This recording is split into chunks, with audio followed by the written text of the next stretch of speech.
Pemirsa, pada Februari dan Maret bisa disebut kado bagi warga yang ikut koperasi, sebab pada bulan ini digelar rapat anggota tahunan alias RAT, seperti dilakukan KSU Bina Prestasi dan Pasar pada Minggu 8 Februari 2026. Menariknya, sebagian besar anggotanya lanjut usia atau lansia. Alasannya berkoperasi di saat lansia penting sebagai media untuk mesimekrame serta kesehatan mental.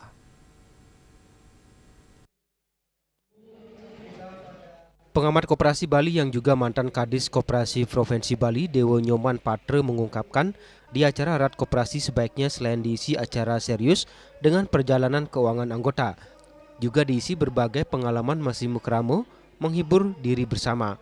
Misalnya RAT KSU Bina Prestasi di Padepokan Bakti Negara diisi dengan edukasi kesehatan bagi lansia.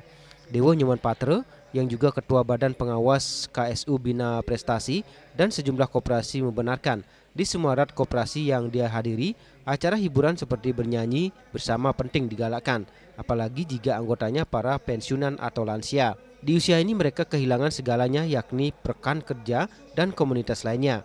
Untuk tetap memiliki kawan dan hidup dalam komunitas, sebaiknya saat mencapai usia lansia, masyarakat bisa ikut berkoperasi. Usai RAT, masyarakat bisa pulang membawa bingkisan dan hadiah. Dari awal kita sudah akan berpikir, suatu saat pasti lepas dari kantor, teman sudah pada menghilang. Nah, koperasi inilah kita jadikan sebagai wadah untuk kita bisa mempertemukan, bersilaturahmi, bersilaturahmi dengan teman-teman yang lama. Itu bisa dibisa.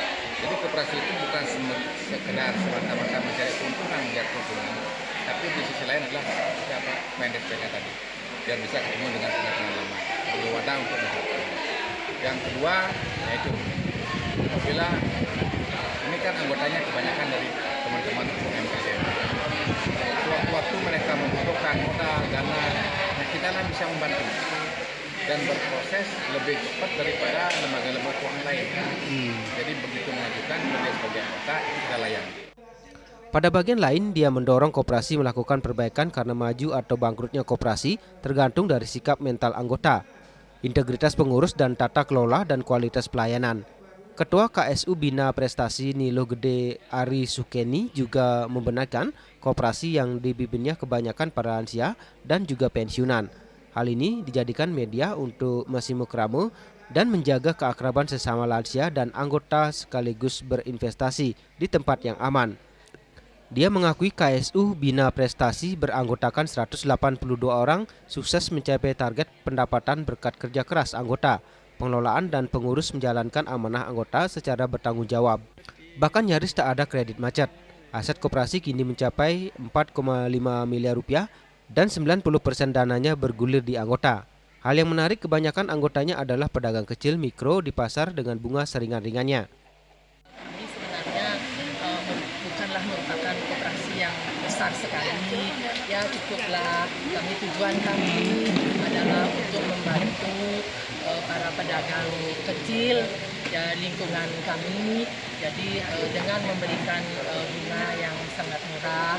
Jadi tujuan kami adalah agar bisa usahanya berjalan lancar, kemudian secara otomatis akan bisa membantu ekonomi keluarga. Itu yang pertama. Kemudian yang kedua, anggota koperasi kami itu adalah juga para lansia dan pensiunan. Jadi kami merasa senang, jadi mereka juga anggota merasa senang karena seolah-olah merupakan ajang komunikasi, ajang bersilaturahmi, bersimekrame. Jadi dengan rasa bahagia bisa bertemu, itu sebenarnya. Sementara itu, Dr. Nyoman Sukarte di acara itu membenarkan berkoperasi di usia lansia sangat positif untuk menjaga komunikasi teman sejawat dan baik bagi kesehatan mental. Makanya dia menyarankan para lansia aktif berkoperasi sebagai jembatan mesimekrame. Swece, Bali TV.